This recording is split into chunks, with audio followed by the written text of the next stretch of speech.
Hello and welcome back to Searching for Service, brought to you by Rotary District 5950. I'm your host, Kelly Kirk. I'm Joe Kirk. And I'm Chad Larson. Before we dive into our guest today, Chad's going to remind us of our show's sponsor.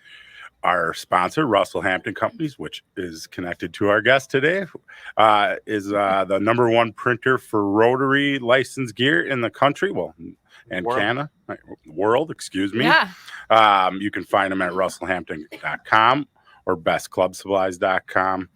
And they give 10% of all proceeds back to Rotary. So we're excited to hear more about Russel Hampton. We want to thank you for being a sponsor of the show. Well, welcome, Joe. We're happy to have you. Thank you. I appreciate you guys having me. We always love to introduce our listeners to you as the guest. Do a little get to know you on the front end of this. And so let's start off with, where are you located? All right. So the company currently is located in New Century, Kansas, which is basically just a suburb about 25, 30 minutes from Kansas City. So we are almost exactly in the geographical center of the U.S. Look at that. And you said currently. Is there plans to change that? No, gosh, no. It just yeah. The company with Rotary, was founded in 1920 and started in Chicago with Club Number One. So that's why I said currently, because we started in Chicago. But yeah, we're in Kansas City now. Beautiful. And how long have you been a part of the company yourself? I believe I am rounding out my 18th year here at Russel Hampton. So it's been a bit. And you're the president right now. Have you been the president the whole time, or did you kind of work up through it? Work up through it. I came in fairly fresh out of school. And so I had one real job, if you want to call it that, out of college, using my engineering degree for a minute with JB Hunt Trucking Company. And it was, great company and really enjoyed everybody I worked with. But that I was actually looking for another path and had met my wife and we were newly engaged, and my father-in-law asked if I had any interest in potentially running my own business someday, and no pressure, come try it out. And so that was 18 years ago. Wow. And so I've done about every job in this building in some sort of way. That is so cool. Now, when he had actually posed that question initially, what was your initial reaction? Were you like, I think I know where this is going and I should probably respond? Or were you like, better marry his daughter first? Yeah. A lot of faith in me. Yeah. Nothing like, being their only option. So, no, I was excited. I had a bunch of really entrepreneurial friends. We were always into, different schemes here and there. And a lot of my buddies all did end up owning their own businesses and things. And so I knew, there was always kind of part of our vision. I just never had the what in mind. And so I was extremely open to it. Although I liken it to, having kids. You can think, I know what that's like. I know, but until you get in there, oh my goodness. So, but it's been a good journey. Still going. And so for our listeners, fourth generation business family or family business. And then, so you're the first one to marry into the business, correct? Like, so were the other generations direct business or direct family?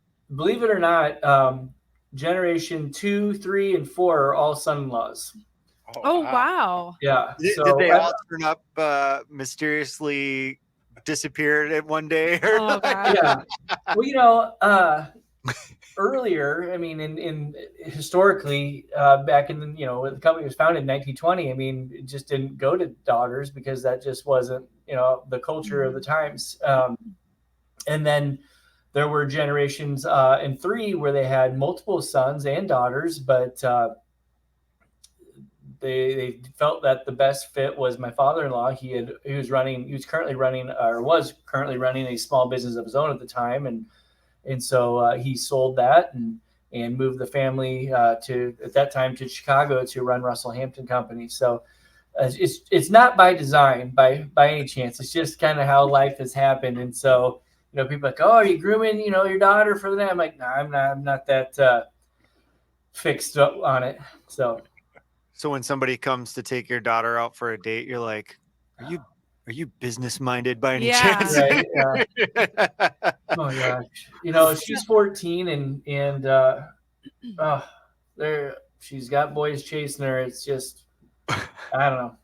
You're like, it's too soon to call it. So keep cleaning the shotgun right in front of them. Right? Oh my God. That's just the thing. Like, my wife's way better at that. She's like, this one's a nice boy. I'm like, okay, and odds are at this age, they're not going to last more than a couple weeks anyway. But those middle school relationships. We have a daughter of our own. Yeah, we have a daughter of our own, and so I'll boys are chasing her already. Yeah. She's a year old. Yes. Yeah. Joe, I am curious, where did the name Russel Hampton come from? Sure. Yeah, so this one being one of the strange but true facts of the day. The story, as I've been told, is so my wife's great-grandfather and a business partner started Russel Hampton in 1920, and they wanted to keep their names and egos out of the business. So they had a map of the United States out in front of them and covered their eyes and pointed to the map, and one landed on Russell County, Kansas, and the other landed on Hampton County, South Carolina. And that is your strange but true fact for today.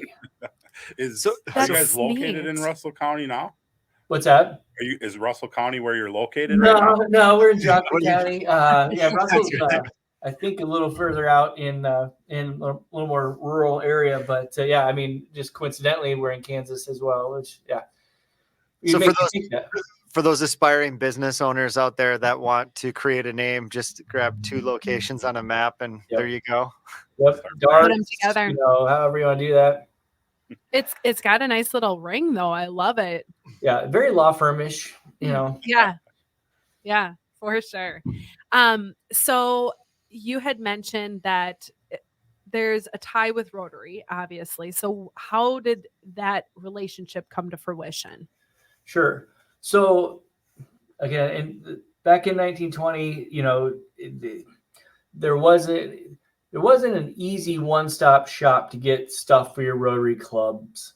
And so essentially that's what moved my father or my wife's great-grandfather and his business partner to start Russel Hampton. Was they just were tired of running around the city trying to obtain supplies for the club. They thought there should just be a simple one-stop shop for all these items. And that was what did it. That moved the needle. And that honestly, that's never changed. Like that's still the whole driver, is to be a one-stop shop, to be a super convenient resource for clubs, because with clubs changing, having the changeover of president, most clubs every year, it's there's a lot that goes into it, especially since we're volunteers. It's not like that's the only thing we have to do. And so really trying to be there to provide that and make it really simple and not an extra task is still what we try and do today. Go ahead, Chad. I've been asking a lot of questions, but I'll table mine. From doing some stuff with our club, it's also, there's very strict brand, and you have to have the right logos and everything on it. So having a place that can kind of help you navigate that probably is really nice, because that's just, even printing a sign, you got to make sure it's on brand approved. And so. Absolutely. How has the business changed over the years? I mean, with more digital marketing and more competitive landscape, I imagine. How has it changed for you guys? You think you're muted, Joe? I don't know what happened there. Sorry. That's okay. So obviously over the years, products have definitely changed, styles and technologies. Technology's been the biggest thing, as you mentioned. So with a company that goes back over a century, that was, you should see some of the stuff here. the way it was made, when it was with drafting paper and you had layers and copies for print ads and just artwork for trading banners. But then you get into, they didn't, going back to the pre an 800 number to when everything was in black and white, when you had a color catalog, that was the cool thing. That when you went from typewriters to computers to the internet, it's been a massive, just change after change. But yeah, definitely. And being just purely a mail order. Could you imagine? Like, we used to get all of our orders in the mail. And we still get like at least one order a year is faxed in, believe it or not. So it's never gonna die, I guess, this thing called fax. Yeah. I thought you were gonna say you get a lot of. Do you still get mail orders? No. That's No, what I you figured don't. you were going Okay. with. Okay. You Yeah. can imagine. I say no. Nobody's told me about it, but I would. This may be a silly question, but obviously you have Rotarians within the clubs that have, a lot of them have their own businesses. And so do you see those Rotarians using Russel Hampton for their swag, their specific products? So technically, they're supposed to, because we carry a license with Rotary, and as you mentioned earlier, we're very dialed in with Rotary's brand and their guidelines. And I'm not here to tell you that the guy or gal in a club doesn't follow it to a T and do great work. But I've definitely been to, well, number one, they're just not supposed to do it, because as you mentioned, all of our sales per our license agreement, a minimum of 10% goes back to the organization. So when people are ordering elsewhere, you're basically taking 10% away from Rotary. Not to sound really detrimental. I'll rephrase my question. Okay. So say I myself have my own business and I want to order swag. Yeah. For an event Non-Rotarian. that's it's a non-Rotary. Oh, I apologize. No, that's okay. That's okay. I wanted to make sure that I clarified on that. So have you seen fellow Rotarians who have their own businesses then use Russel Hampton's services for, swag items, Sure. T-shirts, apparel, for events of their own to represent their business? We have some, and I thought it would be easier to connect the dots, but I literally would be. This happens all the time, by the way. I'll be at a pets conference, and so you have hundreds of president-elects like, oh, this stuff is great. I don't know where I could get this for my business, and I'm like, literally, where do you think? Like right here. Like, hi. Yeah.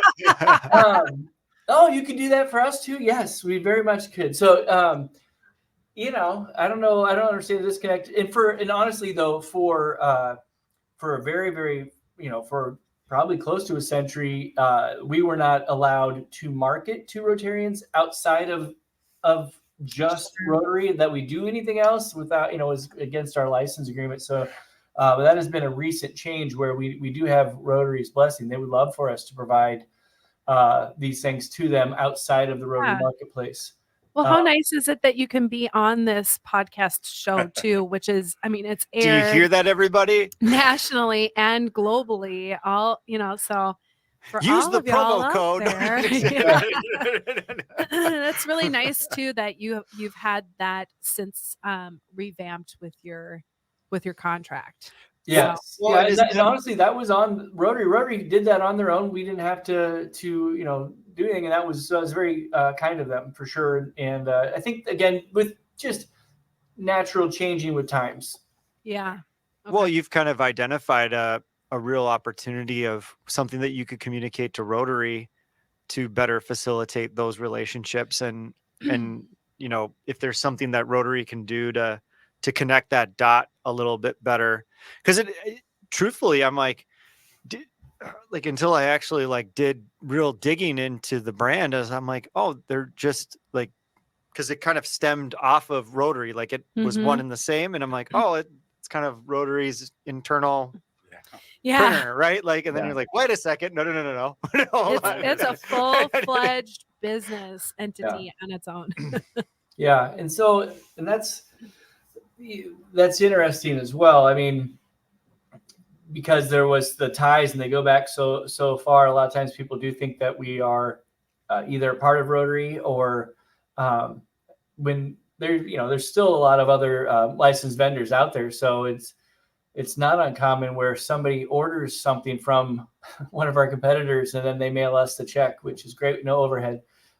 Just kidding. We send those on, but yeah. Are you in a Rotary Club down in Kansas? Mm-hmm. Yep. So there's a community here called Olathe, Kansas, and I belong to the Olathe Noon Rotary Club. Absolutely. Feels like it's an obligation. Yeah. Right. Yeah. I feel like that's pretty built into the whole deal. That would be weird if I wasn't. World's largest supplier for Rotarians itself, and you're like, and he's a lion. Yeah, that's right. Well, I figure you're at events all the time, right? Yeah.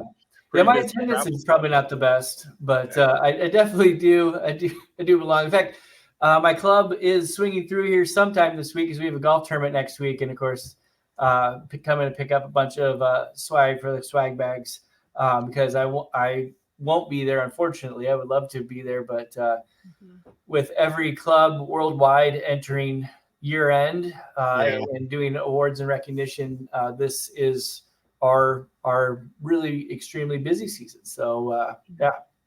Do you go to the international conventions as well? All of the North American based ones we do. Yeah. And that's purely cost driven.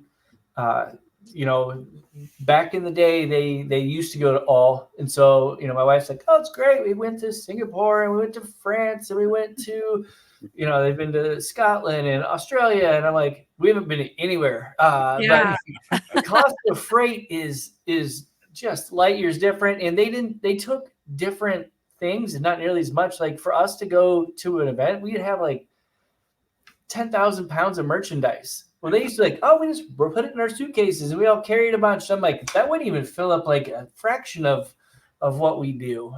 So anyway, long version, no. Doesn't that feel like a write-off? I know.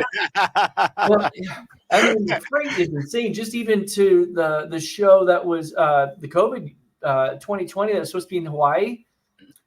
If we're not quite as organized to have it months and months and months in advance to put it on the slow boat. So to do it and to send it was like, I don't know, something $20,000. And that might've even been one way. It was something crazy just for freight. That may have been I have to check with shipping on that, but it was just like, yeah, we're not going to go to that. That's insanity. $217 for a tumbler. Shipping's included. I've only got 5. Do you want them all? That's a real thing. So talk a little bit about some of the challenges. So you guys are a printer, but you're sourcing your products from all over the world, right? So, I mean, talk a little bit about how COVID, played a fun role in that. I mean, did you see a lot of disruption? Did you see, talk a little bit about how COVID impacted your business and how you guys adapted to that. Sure. So obviously, there were, COVID affected everybody differently. And I watched some companies here locally like, hey, we're going to support them, like local restaurants that really nailed that pickup thing, especially early. Like, oh, we want to support them. And they're like, yeah, we're not taking more orders for a few hours. We're sort of so busy, and I think every liquor store in the freaking country did great. Yeah. But, with us, reliant on obviously the Rotary side with clubs meeting and doing projects and doing things. I mean, we had, I think the first month we were down 80 to 90% of sales. I mean, it was brutal. And then we have our corporate side, which same thing, whether they're doing trade shows or you have, construction type crews that are out that are using shirts and hats and whatever. And so just both sides got hit really hard. And that was one of those things where as much as, you want to complain about, government and people don't get along or not do anything, I will say that coming through with all of the PPP funds and things like that really I mean, we are, we're the largest provider to Rotary clubs worldwide, but that does not put us in an Amazon scope by a long stretch. We are a small family owned and operated business, 30 people here, that we do all of it out of our we'll call it our international headquarters here in Kansas. Yeah. And so anyway, it really, we're the type of business it was meant for. And we're very grateful for that. And we got through just like a lot of people and learned a lot. And we did transition, the masks and the hand sanitizer and some of those types of products where we could continue to function and send things out. And now we have a bunch of boxes of masks if you guys want any. No, thank you. I'll let that one. Yeah. Thanks. Might as well save them. You never know. That's right. Oh my God. Yeah.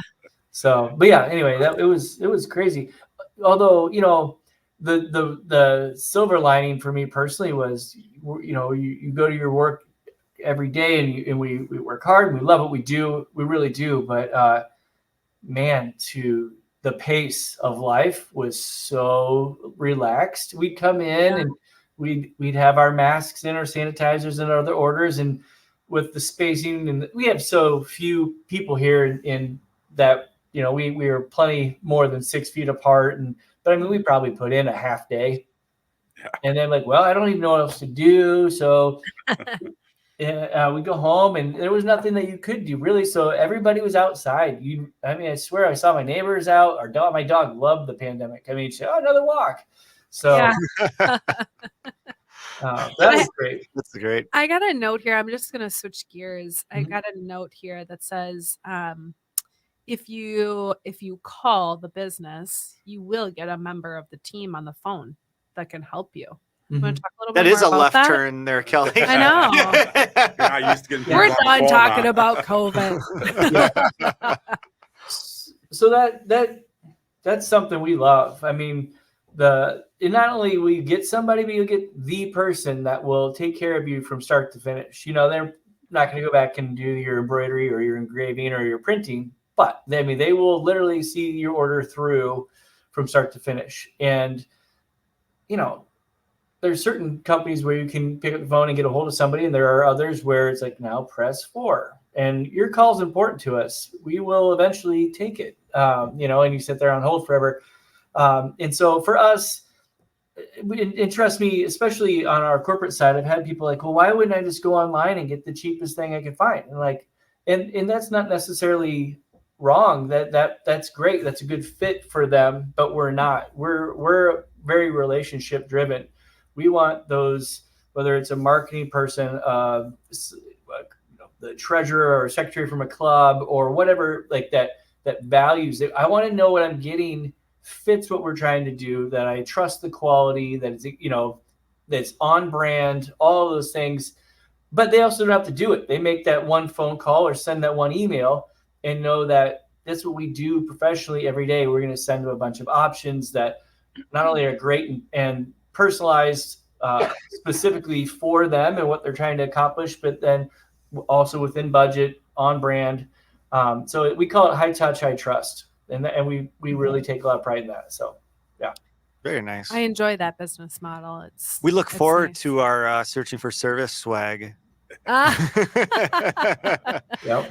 Lloyd, if you're listening, I'll take a size medium. So will Chad. Yeah. Make sure you accent. Chad, you had a question? Well, so you have 30 employees. So that's from production on up to management, right?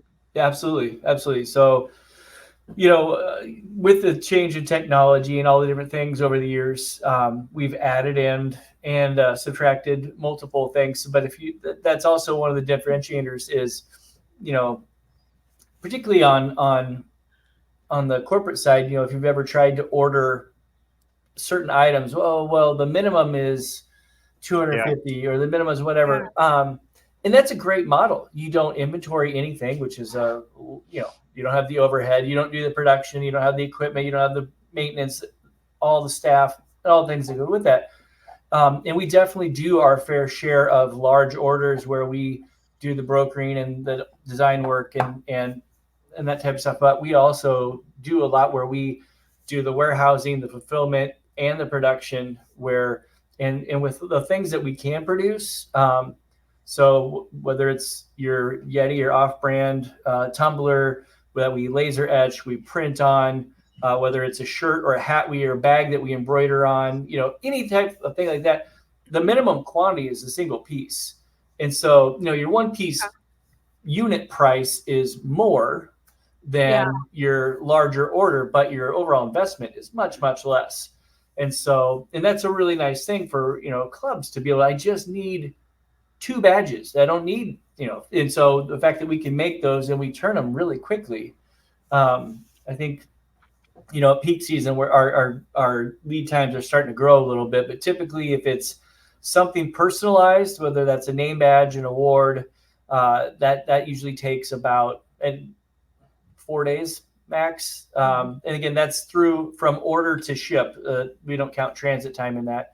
And then if it's something we pull off the shelf, that's 2 days. So, and that we're pretty incredible. Yeah, it is. We'll be getting closer to 10 business days here in the not so distant future as things really ramp up, because you guys have all been to Rotary events, maybe ran some, those registrations come in at the tail end. And so everything is always, and so year-end awards and ordering recognition is no different. Those will be coming in. May gets busy and June turns into complete insanity. But well, maybe take a moment.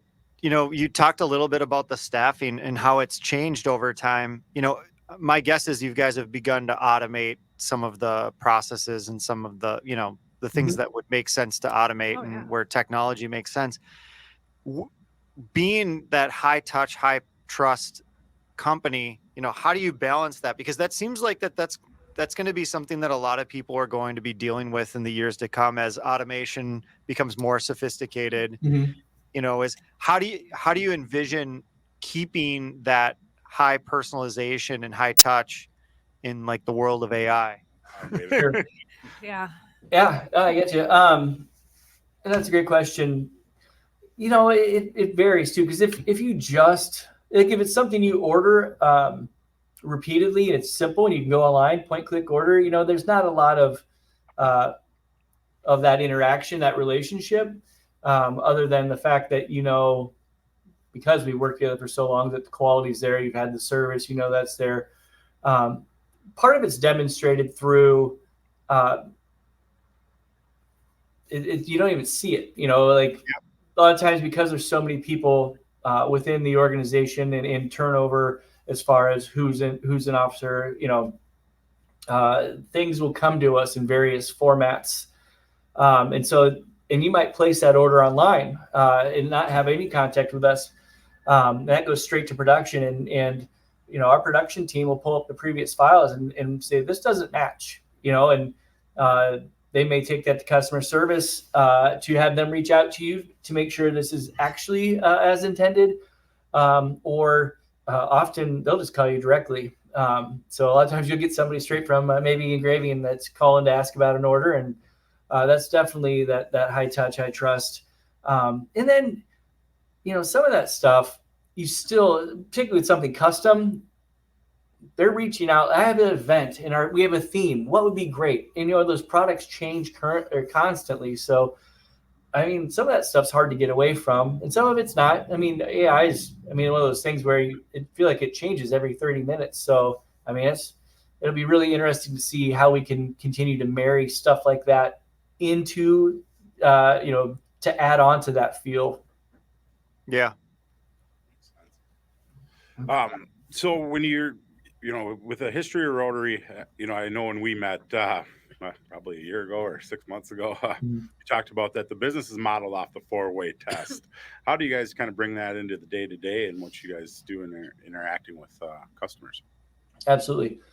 Yeah. And it's interesting. I have a little side tangent from that is, when I don't know, it was probably 8-9 years ago now, but we were just kind of with a business that's been around so long, every so often, like, okay, let's make sure that everything we have still rings true. And so I put out to every employee, I said, I want to start just at the basics. Like, what are our core values? And they more than half of them came back with almost identical to the 4-way test. And I think that's part of the reason that Russel Hampton's been able to continue to survive for that long, is because you have that basically at its core integrity and respect, and treating people the right way, doing the right thing even when nobody's looking. Like, we don't have to call anybody to say,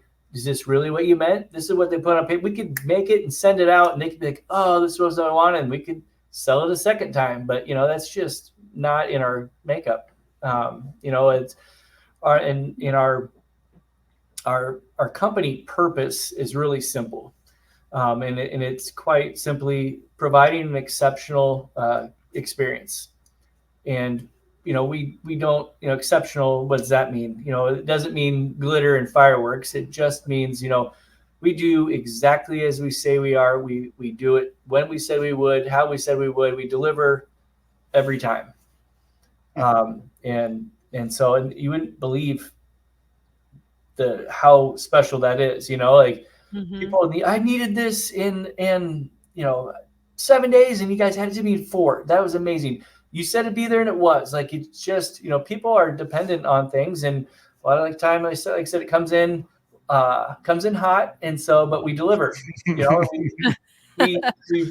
Everybody here genuinely cares, and that's really awesome. So that's a great mission to have collectively as a company. I mean, company culture is probably one of the most difficult things to develop. I mean, it's ever changing, and it sounds like that you guys modeled the 4-way test. I mean, it's why Rotary is still around too, right? Like there's a core set of values and things that we all understand and believe.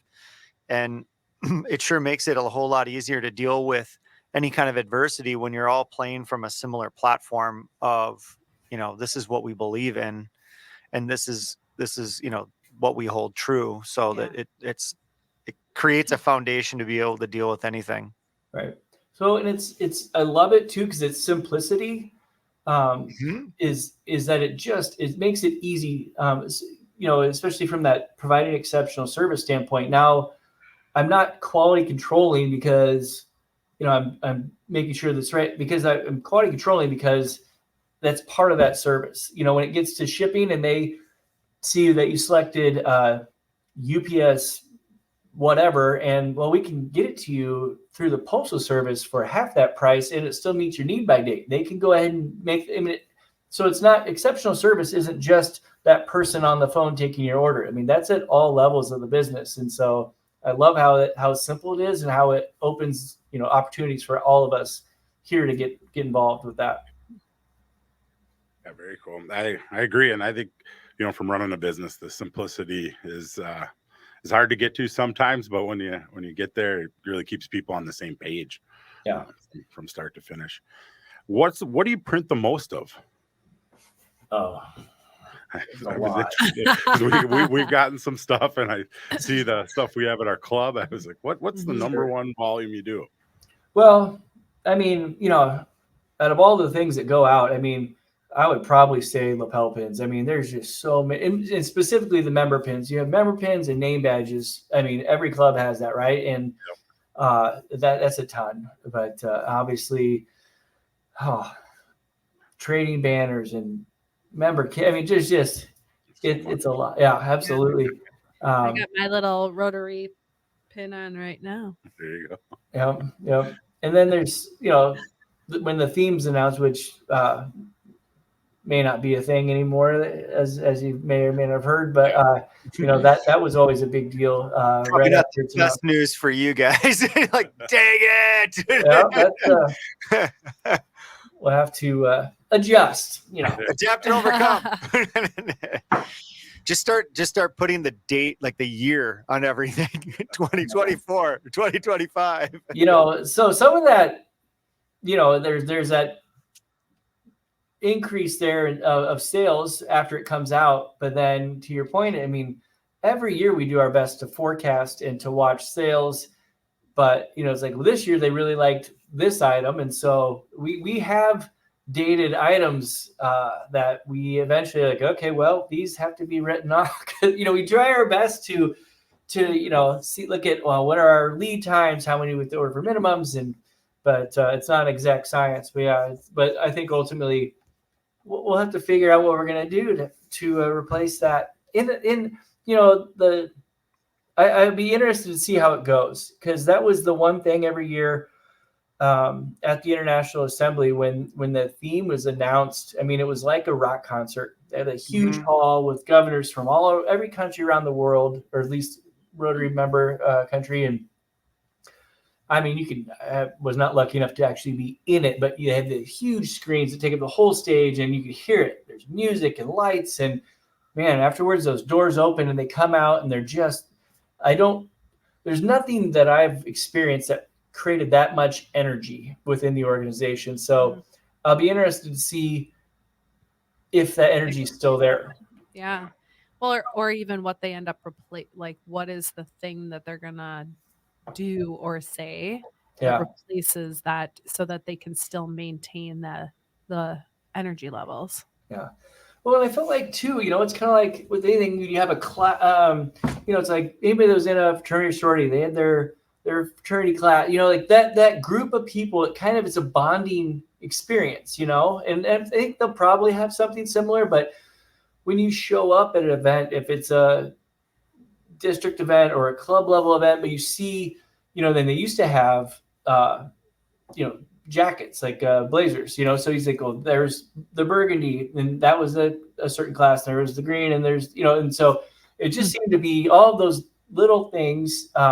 Really was a bonding, unifying event. And so I'm sure there'll be something that still keeps those people tight together. But I feel like it's just cool to see that energy and how it really brought all the people from the different districts together. Yeah, we'll see if it's something that comes back. Not everything that we change stays changed. Yeah, it's true. Maybe they're like, "Ooh, that wasn't a good idea." We'll lobby for you, Joe. We'll lobby back for you. Yeah. Hey. Much appreciated. Well, we're getting towards the end here. We got about 5 minutes left. Is there kind of anything, advice you'd give to Rotarians or, in general around business that you think is important for listeners to hear? Well, I would say something that isn't necessarily around business, but around clubs, So one of the things that I hear repeatedly, and I have for the 18 years I've been here, is when we go to the multi-district pets, there's just, you have people that have been in Rotary for a while, and particularly the ones that are usually like bid club secretary. They come to the booth like, "Oh, Russel Hampton, we love you guys. Order all our stuff here." They're in the know. But you have an equal number, or probably even more so, that they come in and they're like, "I didn't even know this stuff existed." So I feel like that's an issue, not specifically on a self-serving, you got to order from Russel Hampton, but the fact that, our members don't know that they have branded merchandise available, like we're spending the money and the time and the effort and energy to be in Rotary, to be like, "Oh man, if you like a Rotary coffee mug or even a Rotarian at Work t-shirt or something simple, and so I think that the lack of awareness is rough. And then from just a branding standpoint, and then the other thing that I like to visit about is on the membership side. It's like everybody's been in Rotary has heard membership, and my whole thing is, and I'm a little hypocritical because I'm not at Rotary. My attendance has been rough with the business and the travel, but I feel like if we take pictures at an event and then we post them afterwards and we put them on social media, we're feeling like that's a win. And I'm kind of like, our own members don't know stuff exists, and people will fully admit, well, I don't even know if there's a club in my community. And that's actually in the People of Action campaign. You can read it. It says like of the 70% of people that have heard of it, tiny, fraction even knew, like, I think something like 70% didn't even know if there's a club in the community where they lived and worked, which is insanity. And so we're like, Yeah. a membership issue. We have an awareness issue. Like people don't know it's there. I mean, it's like trying to cold call all day, right? And so like if we have events or meetings and we're just constantly putting out there, hey man, and in 3 weeks we're participating at this event. You don't have to be. I'm doing it with the Rotary Club. You don't have to be a member if you just want to give back. Come join us. And so I guess my hope would be that ultimately, whether they're interested in Rotary or not, they would know like, oh man, Joe Beveridge is in Olathe Rotary, and they're doing these projects like every couple of months, and they're inviting people, and so that might resonate with them. It might not, but somewhere down the road, they might run into somebody that, oh man, I'm looking for an avenue to give back. Oh, Joe Beveridge, you got to talk to him. And so that's kind of like, how can we just put it out there and be more inclusive up front, like, hey, come join it. Not the hard sell of Rotary, but we're participating in these events and we'd love to have you be a part of that. So anyway. Well, and to tie into, make a tie-in, is it Alex Johnson? Is that right? In Texas? Okay. He talked about how for every single service project that they'd do, they'd hand out Rotary t-shirts to everybody involved. And that ended up growing their club because, people would see the shirts and people would feel like that they were included into the group versus, feeling like an outsider. So kind of a nice little link to you kind of plug that you can be plugging into clubs is, hey, get these shirts. Like we want to help. Smart. We want to help membership. Get these shirts. And maybe there's something you can do with those shirts in terms of volume or whatever. But kind of a nice little full connect. I think they had some of the highest growth in the last 2 years, and that was the number one thing he talked about was having that shirt that they give as they invite others that are non-Rotarians to their service projects. We should find out we should really find out if it was indeed Alex Johnson. It was. And then make the connection, just make sure that he's utilizing Russel Hampton. But I mean, it's even like for those, for those that are also just listening and going, how do I continue to grow my club is, that seems to be a really cool, like I personally, like with our club, this is something that I'm really passionate about and want to kind of get into. So Joe, maybe we talk off the air and we try to figure this out. But I mean, it's kind of a no-brainer and it helps everybody. It helps everybody obviously on the show. And then it helps Rotary.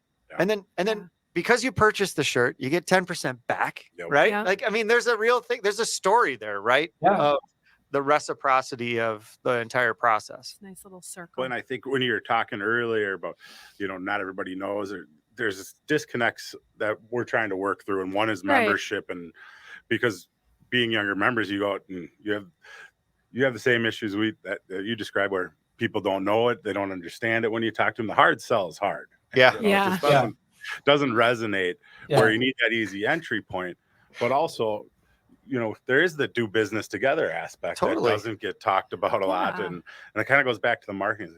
Rotary we have to tell our own story better. We have to. It's a negative byproduct. Stop being a hidden gem. But it's Rotary a negative. Is what we want to say. What it is it's a negative byproduct of the vast majority of the membership being outside of working age. Yeah. Like that's just the reality. I mean, we're trying to change. We're changing that. And then one of the things is then maybe the connection is more cooperative and collaborative things like this and getting Joe, you guys are an amazing resource. Amazing resource. And I'm so glad that we had the opportunity to have you on this podcast and talk more about Russel Hampton. It's been wonderful. Well, thank you. I appreciate you having me. This is fun. I didn't know what to expect. So you guys were easy on me. Well, we'll definitely have you on again. We can do more brainstorming and we could hear about how maybe things begin to kind of change and sway and I'd be happy to, even if I could do some sort of video tour for you. We could see behind the scenes. How nice will that be? Yeah, that sounds wonderful. It's just somebody in like a little hobbit closet. That's it. He's like, let me show you. Hamster in the wheel. Here you go. Oh, whoops, that's the wrong door. No, wrong door. Yeah. No, it's a good place. We got dogs here. They're We're pretty laid back. Pet friendly. Look at that. Love it. Awesome. Well, thanks, Joe. Yeah. This was Thank amazing. you. Yeah, we want Appreciate to it. thank you for carving out time to connect with us and speak about Russell Hampton and the Thank tie you with for Rotary. and supporting the show. We appreciate the Yeah. sponsor. Well, we appreciate it. Like I said, we're super accessible. So if anybody ever has questions or wants or needs anything, please don't hesitate to pick up the phone. I'm pretty sure if you go on to thebestclubsupplies.com, you can even find my specific contact info. You know, what kind of company lets you get to right to the president? You know, that's crazy. Yeah, no kidding. We're Look at nuts. that. The accessibility. That's incredible. Look at you putting that on air too. I That's know. awesome. Joe, thank you so much. It was such an honor. Hope you have a good rest of the day. Appreciate it, guys. Thanks. Thanks, everyone. I'm your host, Kelly Kirk. I'm Joe Kirk. And I'm Chad Larson. We'll be back.